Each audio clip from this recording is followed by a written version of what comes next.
Hello and welcome to my review of Star Trek Discovery Season 2, Episode 4, An Opal for Charon. At least I hope I'm saying that right. Just to give my general thoughts on this episode, wow. Just wow. Usually I jump into these reviews just really excited and raring to go because I'm just so pumped, and this episode really hit me hard. I was crying at a few points throughout the episode, and I'm not trying to play it up or do something more just because, but this episode really hit me in a lot of different ways, and I honestly think, and I know it's easy to say this right after watching an episode because I literally just came off of it, this might be my favorite episode of Star Trek Discovery and easily one of the best episodes of Star Trek I've seen. I know that's a bit hyperbolic, and I'm sure it'll settle down somewhere as the weeks go by and I see more episodes and I let it settle in my brain. But just watching that episode was incredibly impactful. What an amazing acting job by both Doug Jones and Sonequa Martin Green. Just powerhouse performances in this episode, and some great fun stuff going on, some really cool ideas and stuff like that. But really, this episode was all about Doug Jones specifically, and then tangentially Sonequa Martin Green, and then a sort of fun little side plot with Tilly that sort of answers some questions and raises some more in good Discovery fashion. That really answers a lot of questions, raises a bunch. But also, this episode gave us probably one of the most Star Trekian themes and stories that Discovery has really delivered so far, in terms of talking about empathy and talking about a better tomorrow and talking about mercy and really just being just empathetic towards someone's pain and taking the moment not to react in fear or anger, but in kindness and in caring and thoughtfulness and a desire to explore. It really just encapsulated everything that I love about Star Trek and about film in general and about humanity in general. This episode is why I like Star Trek. Why it is something that is honestly, in a way, no pun intended or no joke intended considering the theme of this season of Discovery, but it's honestly something that I look to as a guiding force, as a faith of sorts, as a religion of sorts. I'm a very secular person. Star Trek is, from a very young age, where I sort of found my meaning and my faith in certain aspects of humanity. So, and this just spoke to that, and some personal things as well that I won't bring into this review, but it just all hits me very hard. Let me try and break down this episode and some of the stuff that went on and give you my normal breakdown. Apologies if I'm a bit off for like I usually am. Just a bunch of stuff that this episode kind of brought up, and in good ways, and I appreciate it working through stuff, but I want to get this review out for you guys. So the episode starts and we actually get Rebecca Romijn, I hope I'm saying her name correctly, her first appearance as Number One, who was originally portrayed by Mary Jo Barrett in the original pilot for Star Trek The Cage, which is also where Captain Pike first originated from. She was an amazingly powerful character on that show. She later married Gene Roddenberry, the actress was. Powerful character, powerful actress, and from what we saw here, she's definitely kind of building off of that. She definitely has that sort of distanced authoritarian nature that Number One from The Cage did, but there seems to be a little bit more charm in there as well. But it's only one or two scenes that we had with her right at the top, so I don't want to talk about her too much, but it was just a really cool chance to see her, and I hope she gets to come back, and I'm sure she will. Jumping down to engineering, we have Tilly talking about the fungus that they pulled out of her May, and talking about why the fungus spoke to her as May, and Tilly sort of saying she's someone that meant a lot to me, but I don't think I was one of the best friends. It reads to me kind of like autism, that she kind of didn't know how to interact with her at such a young age. A lot of people have read Tilly as being somewhere on the spectrum, as have I, because I am also on the spectrum, and I really love that sort of aspect of her character. And maybe I'm reading too much into it, but her being able to empathize, which is again a theme of this episode, empathy, as a young child is something that I definitely understood as a kid. It was very hard for me to empathize with other people. So that definitely rang true in that bit. We jump forward to the Ready Room briefing where Burnham is sort of updating everyone on what's going on with the Red Angels. We get Linus there again. I kind of like how his cold in the first episode, while not directly related, comes up again here and is somewhat a foreshadowing for Saru.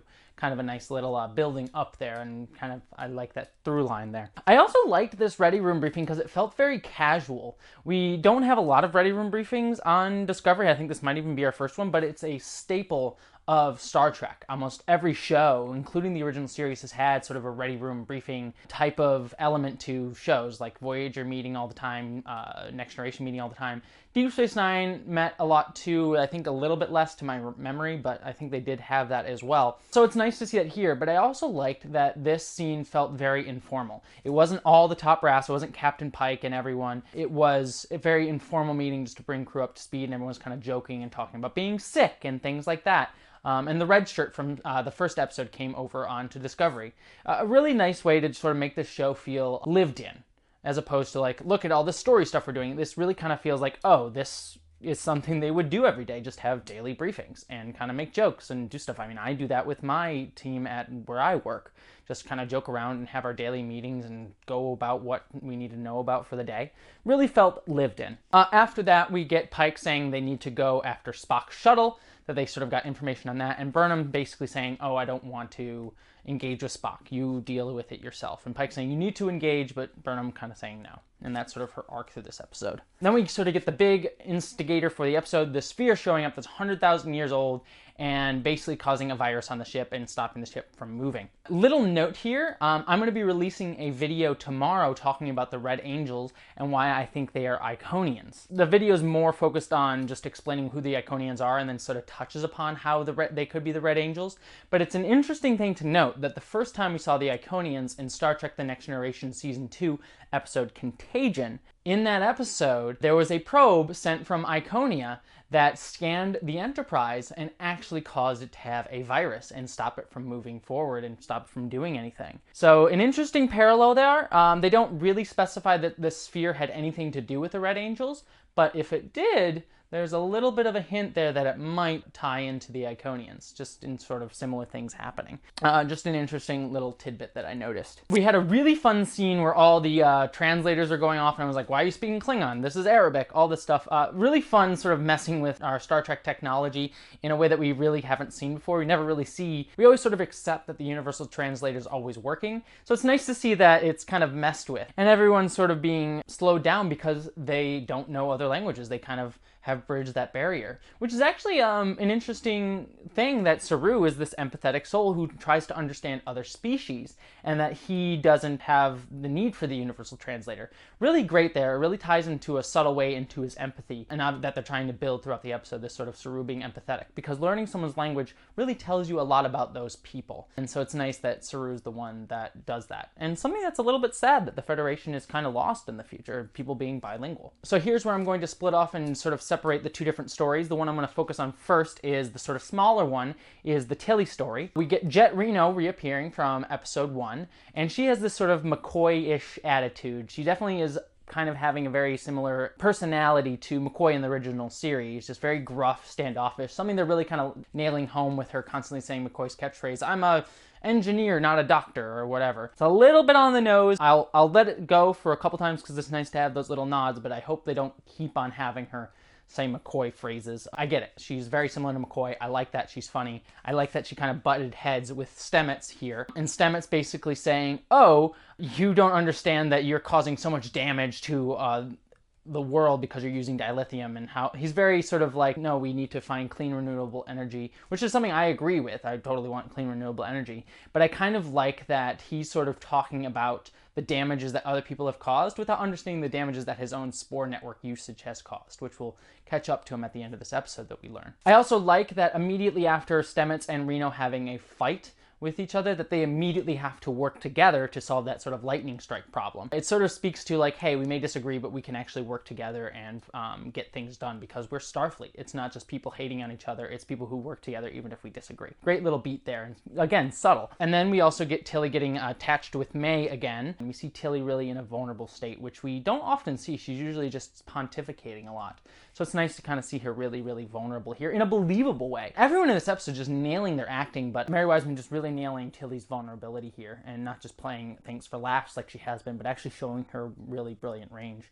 And there's a really sweet moment where she and Stamets sing to each other. I believe it's David Bowie. I'm not super up to knowledge on music, but I believe that's a David Bowie song. It would be a very nice nod to David Bowie and sort of a lot of influence he had on science fiction and just people in general.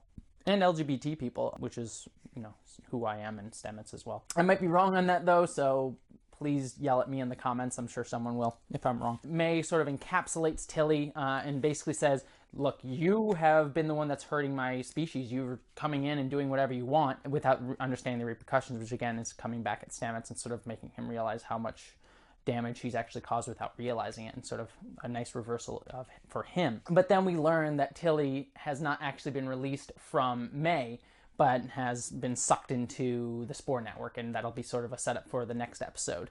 And a really weird sort of hallucinogenic scene that kind of was a weird ending to end on. I like the sort of cliffhanger of Tilly being taken away, but that sort of hallucinogen scene kind of went on a little bit too long for me and wasn't really that funny and weird. And I get them trying to want to do something humorous after the Saru scenes at the end of the episode, because that just really hit so hard, but it kind of really like took me out of it. It's like, I'm like still recovering from crying here. This scene isn't helping that. It's just making me be like, please stop. I just need a moment. Not fan of the hallucinogen scene, but overall, very great. Great scene by all of them, especially to Mary Wiseman and that David Bowie song moment. But now to get into what really was the heart of this episode, Saru and Burnham.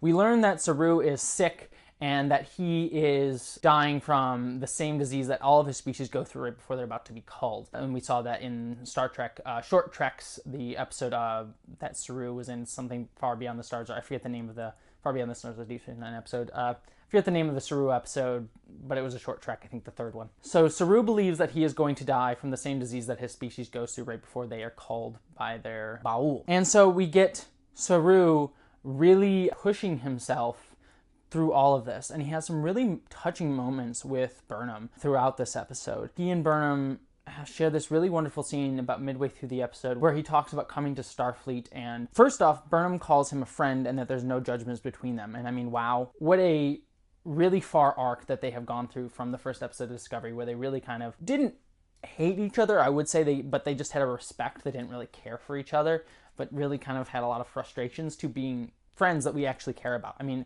it makes that all the more powerful because we've seen that arc just build and how they've grown to be friends over the course of the series. It hasn't just been taken for granted. And we get Saru talking about how he dreamed of something better. He learned to feel more, learned to love more, and help those in need. And we get this really great scene that really hit me hard where he asks Burnham to share his stories with his race once they eventually come into Starfleet, however many decades or hundreds of years down the line. It was a really touching scene that I thought was going to be like, wow, that's the great scene of the episode, until a scene later on in the episode that destroyed me. But that scene was just really powerful, showed the bond that they have grown together, and really showed how much Saru has changed from when he left his homeworld, and who Saru really is, just this really caring, empathetic soul, and Burnham really valuing that in him. It was a really strong scene. That would be the centerpiece scene if it had not been for later on in the episode. And we learn that the sphere is trying to make contact right before it's dying. That it wasn't trying to harm the ship or do anything wrong, but it was just trying to give its information to the Discovery before it passed away. And we have this really great scene where Saru and Burnham go up on the bridge and sort of present this interesting choice for Pike, where Pike has to decide between going after Spock or staying here and learning something and maybe taking the risk of dying, but also being merciful and caring for this sphere. Pike just has this really great line, "I'm bound by my oath and my conscience to stay here." And that's really such a great turn from Lorca of last season. Lorca would have been like, fuck this, I'm going, kill it, die. Pike, someone's like, no, I'm going to take the risk. And that just felt such like a Federation, Star Trek, Starfleet thing to do, to just take the risk at being merciful. That it's going to cost you. It's going to cost you Spock. It might even cost you Saru. It might even cost you your life. But you take the gamble on mercy. You take the gamble on kindness. And I really just liked that Pike made that choice. Very Star Trek-y, very strong statement, and really just such an optimistic and beautiful, beautiful choice that Pike had to make there. And again, not played super dramatically, but very subtle and just something that you really see him work through, because Anson Mount's just a really great actor, but not something that needed to be overstated, which sometimes Discovery can do. It can be a bit over the top with some of its messaging. So I like that they've really found a way to be kind of subtle and impactful with a lot of this. And they decide to save the sphere, and the sphere sends its final message. And instead of the ship getting blown up, the sphere uses the last of its power to actually save them and save the Discovery, which is, again, gambling on mercy and being rewarded and being given mercy in return. It's, again, just a really beautiful Star Trek message. And then, as Saru says, it's time for me to die as well. And there's this beautiful scene where he leaves with Burnham on the elevator, on the turbolift, and everyone on the bridge just stands up. It's very sweet, very visual, which is great for film. No words needed to be said. It was just, everyone stood up in honor of him before we think he was going to die. That had me almost tearing up. After that, we get, honestly, what I think is probably the most powerful scene I have seen on Discovery and across Star Trek. Honestly, there's some really great scenes across Star Trek, but this, and I won't say if this one's the best or anything like that, but it definitely ranks up there with one of the best Star Trek scenes. Just the scene between Saru and Burnham in Saru's quarters, and Saru asking Burnham to help him die. That one just killed me. I was quite literally weeping. Both of them just delivered such strong performances in this scene. Burnham sort of talking about how Saru saved her, and how Saru kind of has this regret and feeling like he lost himself because he got wrapped up in the uniform and forgot that he was Kelpian. But Burnham really sheds a new light on it and says, no, being out here let you find yourself, find who you truly are.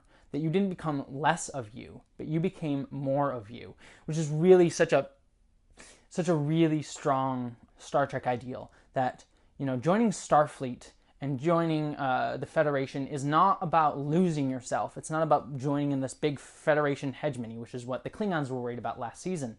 But it's about celebrating yourself and taking who you are and making it better and having it become part of a conversation of others. And really showing how Saru is the embodiment of what Starfleet and the Federation should be, is someone who is empathetic, who learns and takes and gives back to others around him. It just spoke so much to Star Trek's ideals in this scene, and just talking about who Saru is, just really powerful. And then when Burnham goes to, at first time, cut off and kill Saru to sort of give him the mercy death, that acting from Sonequa, where she's like, why do I have to do this? I broke at that moment. Sonequa played that scene amazingly. It was just, you could really feel her pain, and you could really feel Saru's empathy as well, talking about how, I know how many people you've lost, and I know how hard this is for you, and you really felt that between the two of them. And then he calls her his sister, and they call each other family. Really just a powerful, powerful moment. And then Saru talking about how she needs to reconnect with Spock, that she shouldn't have that regret in her life, and really kind of gets Burnham to this end arc that she needed to get through for the end of the episode, really about her being willing to actually go and meet with Spock, to actually want to reconcile and build that bridge. Really great for both of those characters to just see them both change over this. And then Saru doesn't die, which, thank God, because literally as she was about to do it, I'm like, please don't do this. Please don't do this. I love Saru. He's a great character. And I would have been shocked if they would have killed him. There was a part of me that's like, no, they're never going to kill him. But it was just such a powerful scene for both of them that I honestly believed that they would have killed him in that scene. That it was actually a very distinct possibility that Saru was going to die. and that maybe we would see him die, and that's what motivates them to go to Saru's planet, because we know they're going to Saru's planet, Kaminar, excuse me, later on in the season, so maybe they were returning his body. It was a thought that was going through my mind, so I'm just so glad he didn't die. But it really causes this crisis of faith, which is what's going to motivate Saru to go back to his planet. He learns that everything that he knew about his species, this sort of defining feature of his species, that they had to be culled, that they were going to be killed, that they were a prey species, has been built on a lie. And what does that mean? Such a really interesting thing to take going forward, which we'll probably see in 2 or 3 episodes, I'm hoping. Because next episode's all about Tilly and what the fuck's going on with Tilly, which looks very fascinating. And at the end of the episode, we learn that they're still able to go after Spock. The sphere gave them. I think that is everything that I really wanted to touch upon. Small little note before I sort of wrap up.